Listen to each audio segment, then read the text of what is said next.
আজকে আমি আমার বরের জন্য একটু চা করব। প্রথমে দিয়ে দিলাম পাতি, তারপরে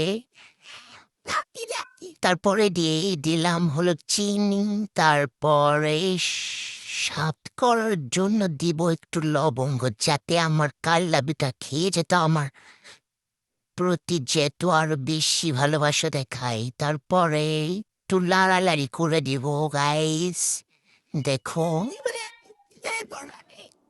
হুম। কি সুখ আকাশে বাতাসে, এখন রাত বাজে 12টা, এখন নাকি শুয়া আমি চা খাবে, তা কি মানা যায়? কাল্লাবিটার এখন কালা চা খাতি মন চচ্ছে। দেখতে দেখতে আমার চা প্রায় হয়েই এলো। এখনই এখনই হয়েই যাবে। আয় হায়, আমার চাটা হয়ে গেছে। এখন আমি লাভিয়ে নেব। এখন চাটা ঢালবো কাপে। চাটনি ঠাকনি দিচ্ছি না, যেহেতু পেটে গেলে এমনি চেকে যাবে, আর চাটনি ঠাকনি দেওয়ার প্রয়োজন মনে করি না। ও চেকেই খাবে নে, গালের ভিতরে দিলে এমনি সব চেকে চলে যাবে। ঢালি।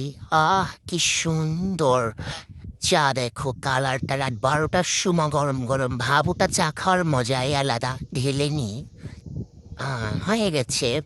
এখন এখন পাতিল রেখে হাই হাই, আমার রান্না করে আগুন লিভে গেছে।